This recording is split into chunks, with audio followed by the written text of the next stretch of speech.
welcome back. If you haven't noticed, I'm wearing the same clothes because this is all being made on the same day. All 3 videos, just for future reference. Today's video is going to be the top 10 gangsters, or however you want to look at it.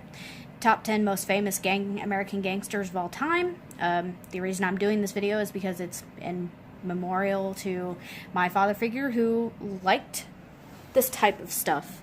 And I haven't done a video on it, so I thought, why not? And I was going to do it. They are the ultimate villains. They lived life king-size and ruled kingdoms with iron fist methods. They made more money than is imaginable and spent it on decadent luxuries and glittering parties. Their cruelty is legendary. Everyone from judges, policemen to senators and presidents were in their pockets. In other words, they gave them money. They knew that real power lay with them and were not afraid to use it. Gambling, drugs, prostitution, rackets, the worst excesses of human behavior were their thriving grounds. Their lives are the stuff movies are made of, literally. And indeed, many movies have been made. Okay, number 10, Sam Giancana, I can't say that. Born on 15th June 1908 as Salvador Giancana, I still can't say it. He later shortened his name to Sam when he started working for mobsters. He got a start in the crime world by driving getaway cars and undertaking contract killings with the mob, gang properly known as 42. He had an affinity for making money, and this quality endeared him a great deal to the Chicago Mafia boss, Tony Accardo. He later succeeded Accardo in taking over the Windy City from 1957 to 1966. It has been recently revealed that the Kennedy government had recruited him into the CIA to help assassinate Cuban leader Fidel Castro. In fact, Giancana shared a mistress with the president, Judith Campbell Exner. However, soon after, he was arrested in Mexico and deported to USA, where he expressed willingness to testify against other gangsters as well as shed light on the Kennedy assassination.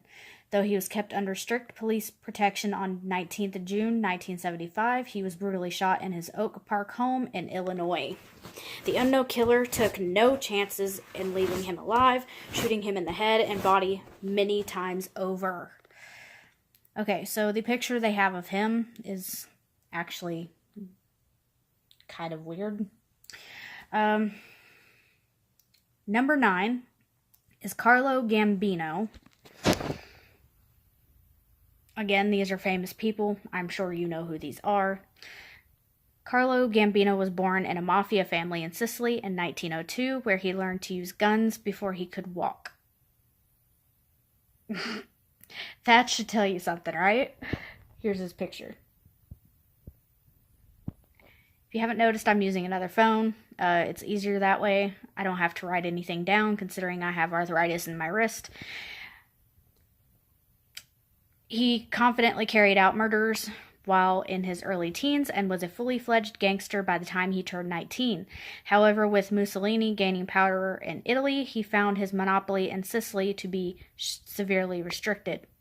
He came to America in 1921, aided by his cousin, Paolo Costello, another well-known American gangster. He freelanced his services to several New York mafia families before permanently taking up a position with Lucky Luciano.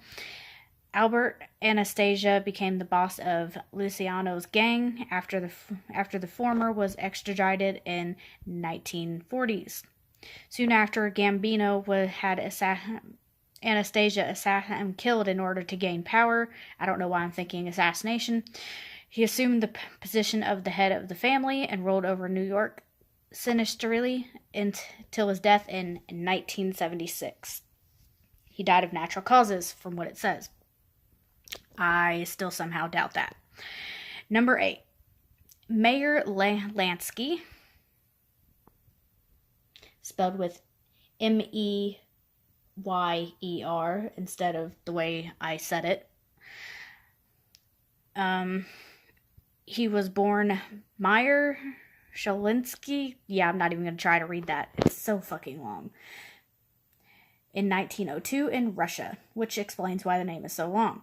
He moved to America at the age of 9, and while still in school, befriended other would-be criminals Charles Luciano and Bugsy Siegel. While still in their teens, they formed a deadly partnership that came to be known as Murders, Inc. Lansky was a financial whiz and developed the National Crime Syndicate and Commission of America, the first nod to the great tradition of organized crime that was going to become synonymous with American culture. He mostly made his money through gambling and money laundering and had operations in Vegas, New Orleans, Switzerland, and Cuba. A true gangster, he never let anything personal get in the way of business. When his lifelong friend Bugsy failed to generate a profit for him in his gambling business, he had him shot. Shows you how much friendship really matters in life, right? Number 7, John Gotti.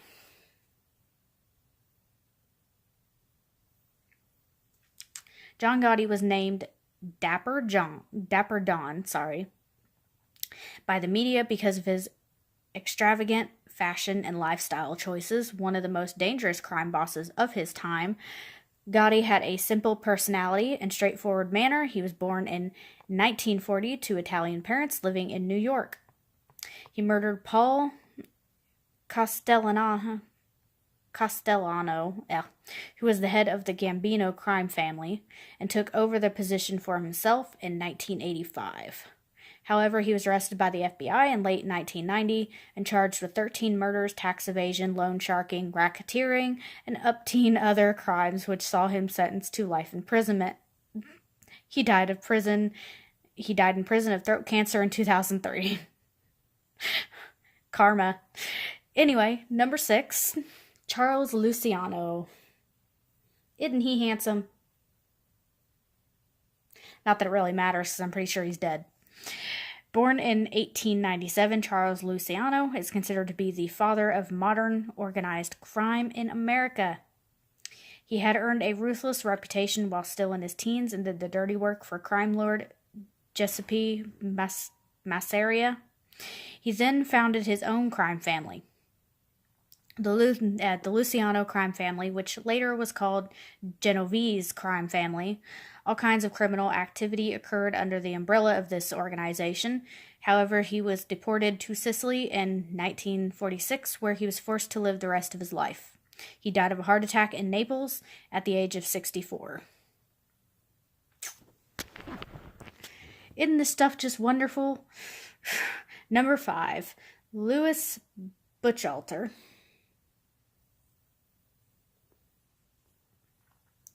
While most gangsters choose to make their money through gambling, loan sharking, and other financial rackets, Louis Buchalter came up with the quick and convenient method of doing murders for hire. He was the boss of Murders, Inc., which also included other powerful mob bosses of the time like Charles Luciano and John Gotti. Under this organization, he kept thousands of killers for hire on payroll. Whenever any gangster from New York or Chicago were irritated by someone or wanted to finish off someone, Louis Buchalter was their go-to man. Such people were hunted and killed, and Louis Buchalter a % success rate. However, his crimes eventually caught on with him, and he was imprisoned and given the death penalty. On 4th March 1944, when he was electrocuted, he became the only major mafia head in the history of U.S. to have been executed. Serves him right. Number 4, Albert Anastasia. You've heard him mentioned several times in most of the other ones I've just mentioned. Albert Anastasia was nicknamed Mad Hatter by fellow gangsters and the media because of his insanely hyper ambitions and psychopathic tendencies. He killed a longshoreman at a very young age and was arrested and put on trial. However, the witness to the crime never showed up, presumably killed by Anastasia's cohorts. And he ended up spending only 18 months in Sing Sing prison. After his release, he began climbing the mafia ladder with a ruthless agenda. He was a valued employee of the Murders, Inc.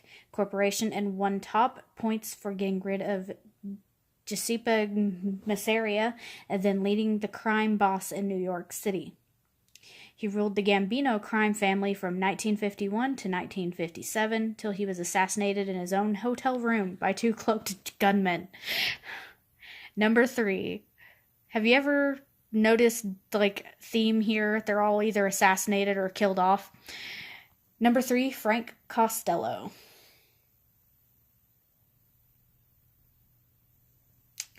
Born Francesco Castiglia,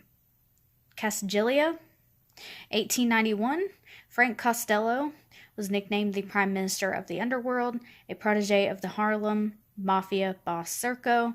He later joined the ranks of Lucky Luciano and Mayr Lansky and carried out criminal activities of that stature.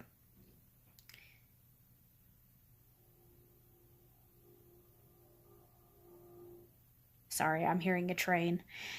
He was sent to prison in 1936. He became the acting boss of Luciano crime family and took its notoriety to new heights. Though the police pursued him relentlessly, he was clever enough to hide his tracks and could not be convicted of anything more than tax evasion. He enjoyed a long, happy life, dying at the ripe old age of 82 in 1973. Number 2 is George Clarence. I don't know if you can see the picture here. The most dreaded gangster next to Capone, George Clarence was nicknamed Bugsy because both the police and public considered him completely demented. Yeah. He was sadistic to the point that he enjoyed violence. Not bothered that the dangers he was inviting upon himself, he went about openly shooting ordinary people as well as mafioso rivals. Anyone who bothered him in the slightest was silenced with a gunshot. It was as simple as that. He was Al Capone's most fearsome enemy and killed his best friend.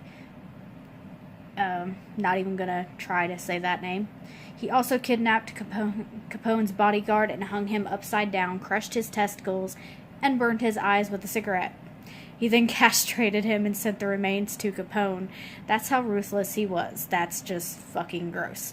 Though Capone tried to murder him many times, he escaped not because of power, but because of sheer luck. In 1930, after Prohibition was lifted, he witnessed a severe decline in power and was arrested many times. He died of cancer in Leavenworth. For anyone who doesn't know, Leavenworth is a prison. Number 1, Al Capone. I can see why he's number 1. He's not exactly a nice man. And he looks like a fucking gangster, doesn't he? Not only is he the most famous gangster of America, Al Capone is unarguably the most famous mafioso in the world. Born Alphonse Gabriel Capone in 1899, he earned the nickname Snorky, growing up because of his quick temper and sociopathic behavior. He attacked a female teacher in school, and when he was 14, this got him expelled, and he adopted a life of crime straight away. He moved to Chicago, where John Torrio mentored him in the ways of crime.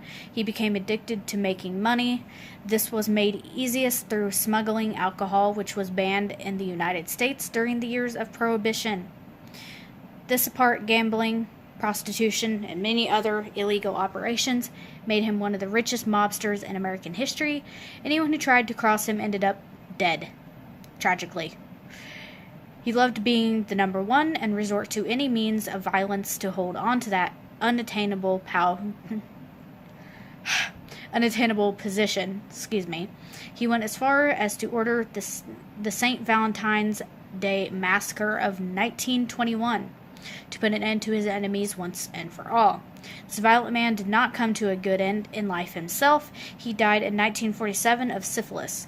However, witnesses claim he had gone mad long before, swimming about naked in pools and laughing maniacally. In other words, he was fucking nuts. Okay, so that is the video, and I hope you guys enjoyed it. And I will see you guys next time for the next video.